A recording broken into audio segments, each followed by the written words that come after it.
Praise the lord. చేరవచ్చిన మీకు అందరికీ ప్రభువైన యేసుక్రీస్తు శుభాలు తెలియజేస్తున్నాను. ఈ దినము కొరకు ఏర్పాటు చేయబడిన లేఖన భాగము అపోస్తలుల కార్యములు 17వ అధ్యాయము 11వ వచనం.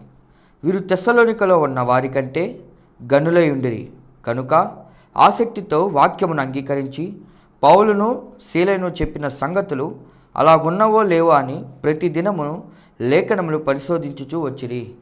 Praise the Lord. దేవునికి స్తోత్రం. హల్లెలూయా, హల్లెలూయా, హల్లెలూయా, స్తోత్రం. మన ప్రభువును ప్రియరక్షకుడైనటువంటి నజరేయుడైన యేసుక్రీస్తు దివ్యనామములో మన శాంతి టీవీలో ప్రసారమవుతున్నటువంటి ఇట్స్ టైమ్ ఫర్ చేంజ్ అనే నినాదంతో ముందుకు సాగుతున్నటువంటి ఆత్మీయ ఛానల్లో ప్రసారమవుతున్నటువంటి ఆయన హెచ్చవలసి ఉన్నది, హీ మస్ట్ ఇంక్రీజ్ అనేటువంటి అనుదిన ఆత్మీయ కార్యక్రమ వీక్షకులైన ఆత్మీయ బంధువులైన మీ అందరికీ ఉదయకాలనే వందనాలు శుభాలు తెలియజేస్తూ ఆహ్వానం పలుకుతున్నాం. మరొక ఎపిసోడ్ను వీక్షించడానికి మీకు ఆహ్వానం, మీకు మీ కుటుంబ సభ్యులకి మీ బంధుమిత్రాదులందరికీ ఆహ్వానం పలుకుతున్నాం. శాంతి టీవీ నెల్లూరు అనేటువంటి ఛానల్ని యూట్యూబ్లోకి వెళ్ళిపోయి సెర్చ్ చేయండి, దానిలోకి వెళ్ళి ఓపెన్ చేయండి. రకరకాల వీడియోస్ ఉంటాయి, రకరకాల సందేశాలు ఉంటాయి, మంచి సాంగ్స్ ఉంటాయి, మంచి సాక్ష్యాలు ఉంటాయి. నోటిఫికేషన్స్ మీకు రావాలంటే సబ్స్క్రైబ్ చేసుకోండి, బెల్ ఐకాన్ ప్రెస్ చేయండి. తద్వారా మీరు నోటిఫికేషన్స్ పొందుకుంటారు. మన ఆయన హెచ్చవలసి ఉన్నది అనేటువంటి కార్యక్రమం ప్రసారానికి ముందు ఒక అరగంట ముందో మీకు నోటిఫికేషన్ వస్తుంది, కాబట్టి మీరు ఫాలో కావచ్చు. ఈ కార్యక్రమానికి మీరు చూపిస్తున్నట్టు ఆదరణను బట్టి నేను ప్రభు నామాన్ని మహింపరుస్తున్నాను.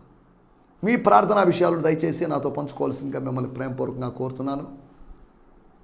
కొంతమంది కాల్స్ చేస్తున్నారు, కొంతమంది ప్రేయర్ రిక్వెస్ట్ల కోసం వాళ్ళు నన్ను కాంటాక్ట్ చేస్తున్నారు. వారిని బట్టి కావలి దగ్గర నుంచి, ముస్నూరు దగ్గర నుంచి, బెట్రకుంట దగ్గర నుంచి, ఇంకా కడప జిల్లా నుంచి కూడా ఒకరిద్దరు నన్ను కాంటాక్ట్ చేశారు. వారిని బట్టి నేను ప్రభు నామాన్ని మహిమపరుస్తున్నాను. అన్ని మూలల్లోకి వెళ్ళిపోతుంది. ఈ సువార్త పరిమళము వ్యాపిస్తుంది. ఈ సువార్త పరిమళం వ్యాపిస్తున్నప్పుడు దాన్ని ఆగ్రాణించడానికి ముందుగా నిర్ణయించబడిన కొంతమంది ఉన్నారు అక్కడక్కడ. కొంతమంది పెద్దవాళ్ళవే వింటారు, ఓ పెద్ద ప్రీచర్స్వి. కొంతమంది ఎవరు చెప్తే ఏంటి అనేటువంటి ఆలోచనలో వినేవాళ్ళు ఉన్నారు. కాబట్టి ఏదేమైనప్పటికీ ఈ ఉదయకాలము దేవుడు మీతో మాట్లాడాలని నేను ఆశిస్తున్నాను, కోరుకుంటున్నాను. నా హృదయ వాంఛ కూడా అదే. ఈ కార్యక్రమం ఎప్పటివరకు ఎవరైనా చూడని వారు ఉన్నట్లయితే వారికి ఈ లింక్స్ మీరు కొద్దిగా ఫార్వర్డ్ చేయండి. ఫస్ట్ టైం ఎవరైనా చూస్తున్నట్లయితే వారికి ఆహ్వానం పలుకుతున్నాం. సేవకులు పరిచర్యలో ఉన్న పార్ట్ టైం అయినా ఫుల్ టైం సేవకులైన ఈ కార్యక్రమాలు చూస్తున్నట్లయితే మీ అందరికీ ప్రత్యేకమైన వందనాలండి. ప్రభు మిమ్మల్ని దీవించునుగాక. మీ సేవల్లో ఇంకా మీరు అభివృద్ధిని చూస్తూ మీ అభివృద్ధి అందరికీ తేటగా కనబడాలని కోరుకుంటూ ఈరోజు నన్ను కాంటాక్ట్ చేయండి. నా 2 నంబర్లు ఉన్నాయి, వాట్సాప్ నంబర్లు. అంతేకాకుండా నా ఈమెయిల్ ఐడి ఉంది, gfihmi2015@gmail.com. GFI అంటే గిడియోన్ ఫెలోషిప్ ఇంటర్నేషనల్ మా సహవాసం. HMI హీ మస్ట్ ఇంక్రీజ్ అనే ఈ కార్యక్రమం పేరు 2015@gmail.com అనేటువంటి ఈ ఐడి. దానికి మీరు మెయిల్స్ పెట్టవచ్చు, మీ క్వశ్చన్స్ ఉంటే అడగవచ్చు, మీ ప్రేయర్ రిక్వెస్ట్లు షేర్ చేయొచ్చు. తద్వారా మీతో మిమ్మల్ని గురించిన అవగాహన ఏర్పడి మీ గురించి సరిగా ప్రార్థించడానికి అది అవకాశం కల్పించబడుతుంది అనే సంగతిని నేను మీకు గుర్తు చేస్తున్నాను. దేవుని స్తోత్రం, హల్లెలూయా, స్తోత్రం. మీ పనులన్నీ, ఇది బిజీ టైం, ఉదయకాలము ఇది బ్రేక్ఫాస్ట్ టైం, అటు ఇటు స్కూల్స్కి కాలేజ్కి వెళ్ళే బిజీ టైం అయినప్పటికీ కూడా కాస్త వీలు చూసుకొని దీన్ని కొద్దిగా ఈ కార్యక్రమాన్ని ప్రయారిటైజ్ చేసి, మీ పనులన్నీ ఆపేసి అని నేను అనలేను, పని చేస్తూనే, వంట చేస్తూనే, బ్రేక్ఫాస్ట్ చేస్తూనే మీరు కొద్దిగా దృష్టి పెట్టి దేవుని మాటలు వినాల్సిందిగా కోరుతున్నాం. మీ సహోదరునిగా, మీ కుటుంబ సభ్యునిగా నేను ప్రతిరోజు వచ్చి ధనాన్ని గురించి లేదా నా గురించి నేను పబ్లిసిటీ ఇచ్చుకోవడానికి నేను రాలేదు. నాకు డబ్బు ఇవ్వండి అనడం కోసం నేను రాలేదు. అది నా పని కాదు. దేవుడు నాకు ఇస్తున్నాడు, ఇస్తాడు. నాకే కాదు, ఎవరికైనా ఇస్తాడు. విశ్వాసముతో ఆయన వైపు చూసేవారు ఎవరికైనా ఇస్తాడు. యెహోవా ఈరే అన్నటువంటి అబ్రహాముకి, యెహోవా ఈరే అన్నట్టుగా డీల్ చేసినటువంటి అబ్రహాముకి, ఇస్సాకు కంగారు పడి, నానా ఏంటిది, what is this, one element is missing, one ingredient is missing. మాంసము మిస్ అయిపోయింది అనగా చికెనో మటనో ఉద్దేశించి కాదు, అనగా బలి అర్పించాల్సిన బలి పశువు మిస్ అయిపోయింది, గొర్రెపిల్ల మిస్ అయిపోయింది. నువ్వేమైనా మార్గ మధ్యలో తీసుకుంటావు అని అనుకున్నాను, కానీ ఇక్కడికి వచ్చాము, పనోళ్ళు కింద ఉన్నారు, మనం పైకి వచ్చాము. ఇక్కడ బలికి కావలసిన గొర్రె పిల్లలు లేని స్థలములో ఎలా వస్తాయి? గొర్రె పిల్లలు లేని స్థలములో పొట్టేలును ఆయన దేవుడు నిలబెట్టాడు. గుర్తుపెట్టుకోండి, గొర్రె పిల్లలు కూడా లేని స్థలములో పొట్టేలును దేవుడు అక్కడ నిలబెట్టాడు. అది ఎక్కడికి కదలకున్నట్లుగా, అది ఎంతో ప్రయత్నం చేసి తప్పించుకొని పోవాలని, కానీ అది తప్పించుకోలేకపోయింది. అబ్రహాము వచ్చేంత వరకు అది నిరీక్షిస్తుంది. అబ్రహాము వస్తేనే, అబ్రహాము కుమారుడు ఆ పర్వతం మీదకి ఎక్కితేనే దానికి విడుదల. గుర్తుపెట్టుకోండి, అబ్రహాము కుమారుడైన దావీదు కుమారుడైన యేసుక్రీస్తు వస్తే తప్ప ప్రకృతికి విమోచన లేదు, ప్రపంచానికి భూమికి విమోచన లేదు, మనకు విమోచన లేదు. దేవుని కుమారుల ప్రత్యక్షత కోసం భూమి ఎదురు చూస్తుంది అని లేఖనాల్లో రోమాపత్రిక 8వ అధ్యాయంలో రాయబడింది. ప్రభు రాకడ కోసం మనం ఎదురు చూస్తున్నాం. ప్రభు వస్తే కొన్ని విడుదలలు జరుగుతాయి, కొన్ని రిడెంప్షన్స్ జరుగుతాయి. నాకు దేహ విమోచన జరుగుతుంది. ఈ నల్లటి దేహములో నుంచి, ఈ వికార దేహములో నుంచి, ఈ రోగగ్రస్తమైనటువంటి దేహములోని నుంచి, ఈ మరణానికి లోనగు శరీరములో నుంచి నాకు విడుదల దొరుకుతుంది. ఈ బీపీ శరీరంలోంచి, ఈ థైరాయిడ్ శరీరంలోంచి, ఈ క్యాన్సర్ శరీరములో నుంచి, ఈ షుగర్ శరీరములో నుంచి నాకు విడుదల దొరుకుతుంది. I would be delivered or redeemed from this body, this physical body, this disease oriented body. Then I will inherit, or I will bear or wear a new body, glorious body. దేవుని స్తోత్రం, హల్లెలూయా. నా మాటలు వింటున్నట్టు దేవుని బిడ్డలారా, ఇంట్రడక్షన్గా కొన్ని మాటలు చెప్తున్నాను. రండి కొద్దిసేపు మనం దేవుని మాటలు విందాం. నిన్నటి ఎపిసోడ్లో మనం ఆలోచించిన విషయాలు కొత్త పేర్లు, నిక్ నేమ్స్. నజరేయుని సేవకులైన వారికి పెట్టబడిన నిక్ నేమ్స్, 5 మారు పేర్ల గురించి మనం మాట్లాడుకోవడం జరిగింది. అవే 5 పేర్లు మనకు పెడతారని కాదు. పౌలు శీలల తర్వాత భూలోకాన్ని తలకిందులు చేసేవాళ్ళు, అనగా మన తెస్సలోనికను తలకిందులు చేసేవాళ్ళు ఇక్కడికి వచ్చారు అని వేరే ఎవరి గురించి చెప్పబడలేదు. ఒక కమోషన్, ఒక సందడి పరిస్థితి ఏర్పడింది, ఒక సెన్సేషన్ సృష్టించబడింది. పౌలు రాక వలన సెన్సేషన్ కాదు, పౌలు ప్రకటించిన సువార్త వలన, పౌలు ప్రకటించిన యేసు వలన, పౌలు ప్రకటించిన పునరుత్థానం వలన. పౌలు ప్రకటించిన పునరుత్థానము క్రీస్తు పునరుత్థానం, క్రీస్తు పునరుత్థాన వార్త, క్రీస్తు సిలువను గూర్చిన వార్త. దేవుని స్తోత్రం. ఈ వార్త జీవితాలను సందర్శించేటువంటి, సమూలంగా మార్చేటువంటి ఒక వార్త, సిలువ వార్త, the message of the cross. సిలువను గూర్చినటువంటి సమాచార వార్త కాదు అది, సిలువలో వేలాడిన వాడిని గురించిన వార్త. సిలువలో వేలాడడానికి ఎందుకు కారణమయ్యాడు అనేటువంటి వార్త. సిలువ మించి మళ్ళీ ఎందుకు దింపబడ్డాడు, సిలువ మించి ఎక్కడికి వెళ్ళాడు అని ఆయన గురించినటువంటి వార్త. Gospel is not about cross. సిలువను గురించి కాదు సువార్త అనేది. సువార్త అనేది సిలువ మీద వేలాడిన వాడి గురించిన సువార్త. క్రిస్టియానిటీ అంటే క్రైస్ట్, క్రైస్ట్తో కూడుకున్నది, క్రైస్ట్ను గురించినది. It's about Christ, it's not about cross. Crossianity కాదు, దిస్ ఈజ్ క్రిస్టియానిటీ. దేవుని స్తోత్రం. ఇది చర్చియానిటీ కాదు. Either this is not either crossianity or churchianity, but this is Christianity. అలాగని క్రాసు చర్చు లేవని కాదు. This is of Christ ism, Christianity. Christians యానిటీ కాదు, క్రైస్టియానిటీ. క్రిస్టియానిటీ క్రీస్తుకు సంబంధించింది, క్రైస్తవులకు సంబంధించింది కాదు, సిలువకు సంబంధించింది కాదు. స్తోత్రం. కానీ చర్చకు సంబంధించింది కాదు, ఇది క్రీస్తుకు సంబంధించింది. దేవుని స్తోత్రం, హల్లెలూయా. నిన్నటి ఎపిసోడ్లో మనం భూమిని తలకిందులు చేసేవారని, తారుమారు చేసేవారని, కన్ఫ్యూజన్ చేసేవారని, వదరుబోతు అని, అనగా ఒక పక్షిలాగా విత్తనం తీసుకొని ఇంకో చోట పెట్టేవాడని, వేసేవాడని, లేకపోతే విత్తనాన్ని మింగి మరొక చోట విత్తనాన్ని విసర్జించేవాడు అన్నట్టుగా వదరుబోతు అని, అంతేకాకుండా పీడ వంటి వాడని, తెగులు లాంటి వాడని, పెస్టిలెన్స్ లాంటి వాడని, నాలుగవదిగా కలహమును రేపువాడని, కలహమునకు పిలిచి, యుద్ధమునకు పిలిచి, కలహమునకు కాలు దువ్వువాడని, అనగా ఇంకా లౌకికంగా చెప్పాలంటే నారదుడు లాంటోడు, కలహప్రియుడు లాంటోడు అనే ఉద్దేశంతో ఆయనకు ఆ పేరు పెట్టారు. వెర్రివాడని. చివరిగా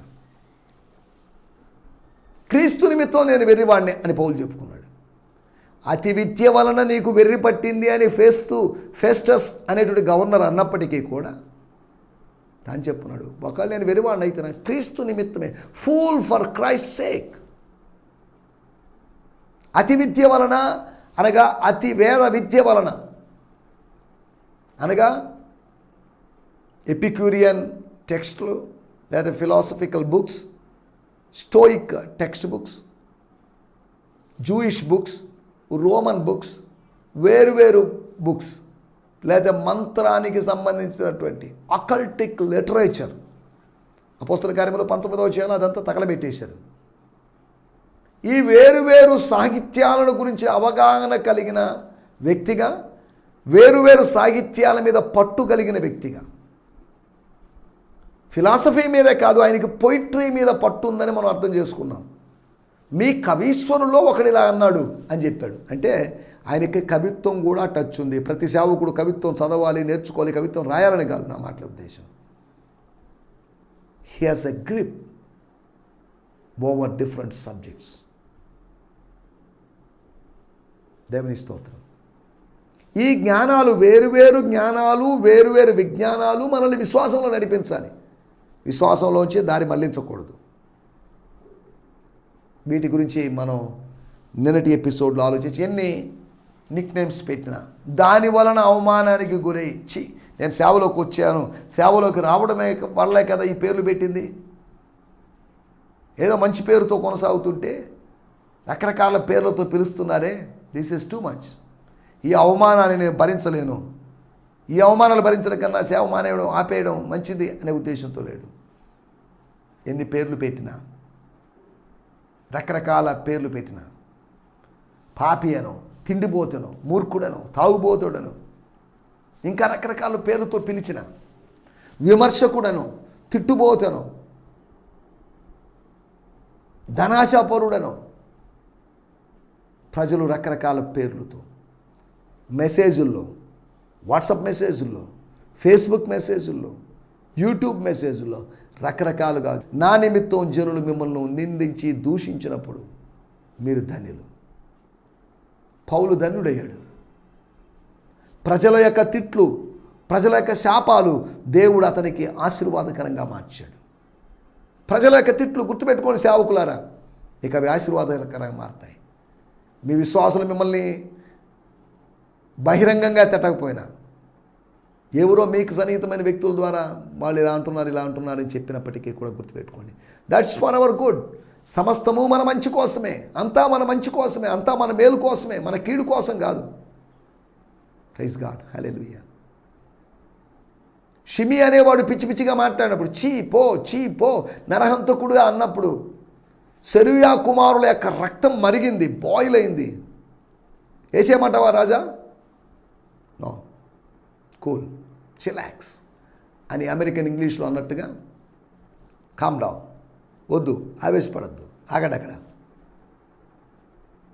దేవుడు చూసుకుంటాడు. వాడి తిట్లను, వాడి శాపనార్థాలని, వాడి యొక్క విమర్శల్ని నాకు ఆశీర్వాదకరంగా మార్చునేమో. ఎస్, అవును, మీకు అది ఆశీర్వాదం. నన్ను చాలామంది తిడుతుంటారు, అయినా నేను పట్టించుకోను. ఓ చెవితో విని ఓ చెవితో వదిలేస్తాను. అవి బ్లెస్సింగ్స్. దేవుని స్తోత్రం, హల్లెలూయా. నీతిమంతులు నన్ను కొట్టుట నాకు తైలాభిషేకం అన్నాడు. అటువంటి తైలాభిషేకాలు రానివ్వండి. దేవుని స్తోత్రం. విమర్శలకు మనం భయపడిపోవాల్సిన అవసరం లేదు, కుంగిపోవాల్సిన అవసరం లేదు. ఈ సవాళ్ళన్నీ ధైర్యంగా ఎదుర్కొందాం. ప్రభు మనతో ఉన్నాడు. పౌలు ఇవన్నీ ఎదుర్కొన్నాడు, క్రీస్తు ఇవన్నీ ఎదుర్కొన్నాడు. దేవుని స్తోత్రం, హల్లెలూయా. ఈ ఆత్మీయ జీవితంలో ప్రభువు మనకు తోడుగా ఉన్నాడు అనే సంగతి మనం మర్చిపోవద్దు. కాబట్టి కొత్త పేర్లు పెట్టబడినప్పటికీ, కొత్తగా నిందించబడినప్పటికీ, కొత్త అవమానాలకు గురైనప్పటికీ కూడా క్రీస్తు సేవను మానకుండా ముందుకు సాగడానికి ప్రభు మనకు సాయం చేయనుగాక. ఇంకో 12 నిమిషాలు మాత్రమే ఉంది కనుక ఈ సమయంలో మన ధ్యానం నిమిత్తమై అపోస్తుల కార్యములు 17వ అధ్యాయము 11వ వచనం. స్తోత్రం. వీరు తెస్సలోనికలో ఉన్న వారి కంటే గనులై ఉండిరి గనుక ఆసక్తితో వాక్యమును అంగీకరించి పౌలును శీలను చెప్పిన సంగతులు అలా ఉన్నవో లేవో అని ప్రతి దినమును లేఖనములు పరిశోధించుచూ వచ్చింది. ఏం చేశారు వాళ్ళు? తెస్సలోనిక వాళ్ళ గురించి కాదు, తెస్సలోనిక నుంచి 72 కిలోమీటర్ల దూరములో ఉన్నటువంటి బెరయలోని ప్రజల గురించి రాయబడింది. వాడుక భాషలో కూడా మనం చదువుకుందాం. వీరు తెస్సలోనికలో ఉన్నవారి కంటే వారు గనులు, వారికన్నా గనులు, ఘనమైన గనులు, శ్రేష్టమైన గనులు గనుక ఆసక్తితో వాక్యమును, దేవుని వాక్యమును, మేము బోధించిన వాక్యమును, పౌలు బోధించిన వాక్యమును అంగీకరించి పౌలు శీలయు చెప్పిన, పౌలు ఒక్కడే చెప్పలేదు, పౌలు శీల చెప్పాడు. అనగా ఇక్కడ తిమోతి యొక్క ప్రస్తావన లేదు, కానీ 14వ వచనంలో తిమోతి యొక్క ప్రస్తావన ఉంది. ముగ్గురు ఉన్నప్పటికీ, లేదా నలుగురు ఉన్నప్పటికీ ఇద్దరే మాట్లాడినట్లుగా, ముగ్గురు ఉన్నప్పటికీ ఇద్దరే మాట్లాడినట్లుగా మనం అర్థం చేసుకోగలిగాం. పౌలు శీలయు చెప్పిన సంగతులు అనగా బోధకులు చెప్పిన సంగతులు, సువార్తికులు చెప్పిన సంగతులు అలాగూ ఉన్నవో లేవో, అవి కరెక్టా కాదా, అలాగే ఉన్నాయా అని అప్పుడప్పుడు లేఖనములను పరిశోధించారు అని కాదు, ప్రతి దినమును లేఖనములు పరిశోధించుచూ వచ్చారు. వాడుక భాషలో మనం చదువుకుందాం. అపోస్తుల కార్యములు 17వ అధ్యాయము 11వ వచనం మన మూలవాక్యం.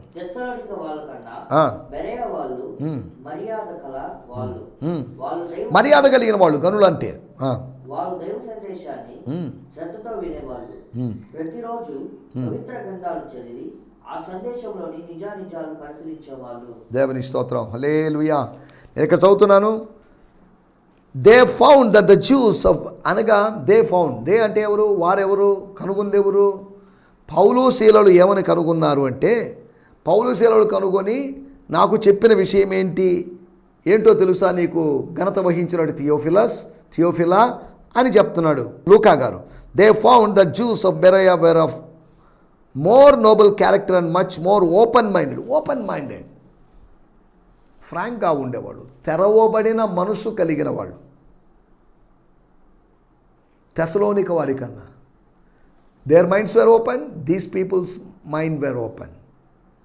అనగా తెస్సలోనిక బెరయలోని ఇద్దరు ప్రజలు ఇంచుమించు ఒకేలాగున్నారు, కానీ తేడా ఉంది వాళ్ళ మధ్యలో. తారతమ్యాలు అనగా పోలికలు ఉంటే ఉన్నాయి, తేడాలు ఉన్నాయి. పోలికలు తేడాలు రెండు ఉన్నాయి. తేడా ఏంటి? దేవర్ హంగ్రీ టు లెర్న్, నేర్చుకోవడానికి ఆకలి ఉంది వాళ్ళకి, నేర్చుకోవాలని తపన ఉంది.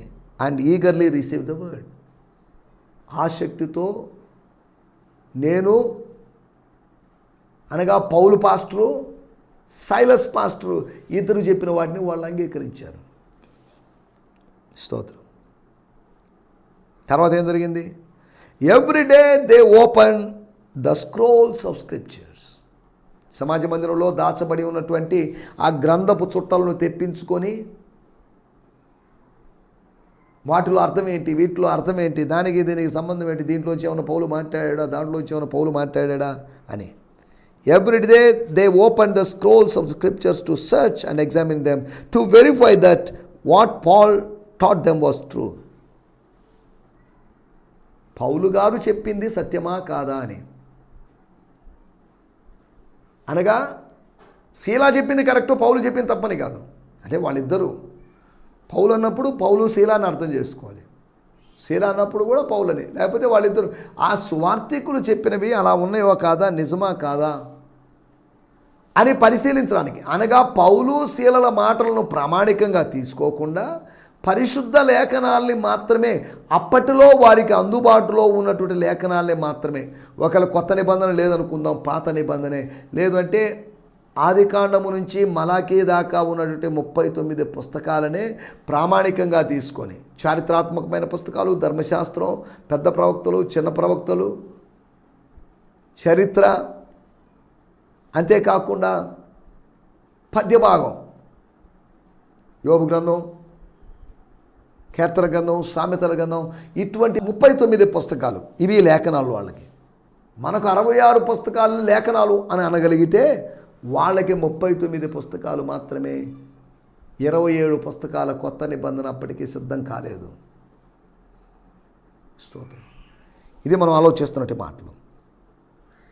They were hungry to learn. వాళ్ళకి ఆకలి లేదా దాహం ఉంది. టు లెర్న్, దేనికోసం? నేర్చుకోవాలని. ఏం నేర్చుకోవాలని? ఇంకా డిగ్రీ చేయాలని, మరో పీజీ చేయాలని, డాక్టరేట్ చేయాలని కాదు. They are hungry to learn. స్తోత్రం. హల్లెలూయా. దాని ఫలితంగా ఏం జరిగిందో అక్కడ రాయబడింది, మన దాంట్లోకి వెళ్ళలేదు. సరే, దేవుని స్తోత్రం. హల్లెలూయా. వాళ్ళు మర్యాద కలిగిన వాళ్ళు, సంస్కారం కలిగిన వాళ్ళు, సంస్కారవంతులైన వాళ్ళు. చీప్ క్యారెక్టర్ కాదు వాళ్ళది. They were of Nobel character. ఇక్కడ రాయబడింది, మొదటి భాగంలో రాయబడింది, వీరు తెస్సలోనిక, దాన్ని కూడా పక్కన పెడతాం, వీరు గనులై ఉండిరి గనుక ఆసక్తితో వాక్యమును అంగీకరించిరి. ఏదో తప్పదు కదా, వినాలి కదా అని విన్నారని కాదు, ఇక అంగీకరించాలి కదా అని అంగీకరించిన వాళ్ళు కాదు. ఫార్మాలిటీ లేదు వాళ్ళలో. మొక్కుబడితనంగా వాళ్ళు ఫోర్స్ చేశారండి, ఇంకా వినాల్సి వచ్చిందండి, మా కర్మ, ఏం చేస్తామని కాకుండా వాళ్ళు ఆసక్తితో వాక్యమును అంగీకరించింది. ఆసక్తి, with desire, with zeal, with enthusiasm. వాళ్ళు దేవాశక్తి కలిగిన వాళ్ళుగా ఉన్నారు. దేవాశక్తి, మామూలు ఆసక్తి కాదు, గాడ్లీ డిజైర్ కలిగి ఉన్నారు. హల్లెలూయా. దేవాశక్తి కలిగినటువంటి దేవుని ప్రజలు, బర్నింగ్ జీల్ కలిగినటువంటి వాళ్ళు. ఆసక్తి మన టైటిల్. ఈ ఆసక్తితో మనం చేయాల్సిన పనులు, ఒకటి, ఆసక్తితో అంగీకరించాలి, వాక్యాన్ని అంగీకరించాలి, సువార్తను అంగీకరించాలి, పాల లాంటి సువార్తను అంగీకరించాలి, అన్నము లాంటి ఉపదేశాన్ని అంగీకరించాలి, మాంసము లాంటి మర్మములను అంగీకరించాలి. వాక్యమంతా ఒకటే, వాక్యాన్ని మనం అంగీకరించాలి. రాజ్య సువార్తను, కృపా సువార్తను, రక్షణ సువార్తను, మహిమ కలిగిన సువార్తను మనం అంగీకరించాలి. దేవుని స్తోత్రం. రెండో విషయం నేను మీకు జ్ఞాపకం చేస్తాను. అపోస్తల కార్యములు 12వ అధ్యాయము 5వ వచనం. పేతురు చెరసాలలో ఉంచబడెను. సంఘమైతే అతని కొరకు అత్యాశక్తితో దేవునికి ప్రార్థన చేయుచుండెను. ఎప్పుడు? 3వ వచనం. ఇది యూదులకు ఇష్టమైన కార్యమని తెలుసుకొని పేతురును కూడా పట్టుకొనెను. యాకోబును చంపించి కత్తివాత హతం చేసి యోహాను సహోదరుడైన యాకోబును ఖడ్గముతో చంపించెను. ఇది యూదులకు ఇష్టమైన కార్యం. ఆ చంపించడం, ఇలా నరకడం, లేకపోతే లేకుండా చేయడం ఇష్టమైన కార్యమని తెలుసుకొని పేతురును కూడా పట్టుకొనెను. ఆ దినములు పులియని రొట్టెల పండగ దినములు. ఈస్టర్ దినాలు అన్నట్టుగా ఒక ఆధునిక తర్జుమాలో చేశారు, మనం దాంట్లోకి వెళ్ళలేదు. సంఘమైతే అత్యాశక్తితో ప్రార్థన చేసింది. దేవుని స్తోత్రం. ఆసక్తితో అంగీకరించాలి. రెండవది, ఆసక్తితో అభ్యర్థించాలి. అభ్యర్థన చేయడం అనగా ప్రార్థించడం అనగా విజ్ఞాపన చేయడం. మా పాస్టర్ గారిని విడుదల చేయి ప్రభువా. జైల్లో ఉన్నటువంటి మా పాస్టర్ గారు, వరకెప్పుడులో ఒక సహోదరుడు, ఆయన చెరసాల్లో ఉన్నాడు. ఆయన విడుదల కోసం సంఘం ప్రార్థన చేస్తుంది. ఆయన దేవుడు విడిపిస్తాడు, ఆ కుటుంబానికి ఆనందాన్ని కలుగు చేస్తాడు. చెరలో ఉన్న వారిని, బంధించబడిన వారిని విడిపించడానికి మెస్సియా అనబడిన యేసుక్రీస్తు సమర్థుడు. మూడో విషయాన్ని నేను మీకు జ్ఞాపకం చేస్తాను. సంఖ్యాకాండము 25వ అధ్యాయం. పాత నిబంధన గ్రంథంలో ఆదికాండము, నిర్గమకాండము, లేవీకాండము, తర్వాత సంఖ్యాకాండము 25వ అధ్యాయము 13వ వచనంలో మనం గమనిస్తే, తర్వాత 11వ వచనం కొద్దిగా ముందుకెళ్ళి చూస్తే, తర్వాత 18వ వచనం, ఈ 3 వచనాలు మనం గమనిస్తే ఒక విషయాన్ని మనం గుర్తించగలం. సంఖ్యాకాండము 25వ అధ్యాయం 13వ వచనం, అది నిత్యమైన యాజక నిబంధనగా అతనికిని అతని సంతానమునకును కలిగి ఉండెను. ఏలయనగా అతడు తన దేవుని విషయమందు ఆసక్తి గలవాడై ఇశ్రాయేలు నిమిత్తము ప్రాయశ్చిత్తము చేసెను. అతడు తన దేవుని విషయంలో ఆసక్తి కలిగిన వాడై ఉన్నాడు. ఒక వ్యక్తిని గురించి చెప్పింది, అతనికి ఆసక్తి ఉంది. ఈ ఆసక్తి కలిగిన వాడు ఏం చేశాడు? ఆసక్తి కలిగిన వాడు అదమరచి నిద్రపోయాడని కాదు, ఆసక్తి కలిగిన వాడు ప్రాయశ్చిత్తాన్ని చేశాడు, పరిహారం చేశాడు, ఒక సొల్యూషన్ చేశాడు. ఏం చేశాడు? 11వ వచనంలో మనం గమనించినట్లయితే, వారి మధ్యలో దేవుడు ఓర్వలేకపోయిన దాన్ని తాను ఓర్వలేకపోయినందున ఇశ్రాయేలు మీద నుంచి, దేవుని ప్రజల మీద నుంచి, అరణ్య యాత్రలో ఉన్నటువంటి ప్రజలు, ఐగుప్తులో నుంచి వచ్చిన ప్రజల మీద నుంచి నా కోపాన్ని మళ్లించాడు, తిప్పాడు.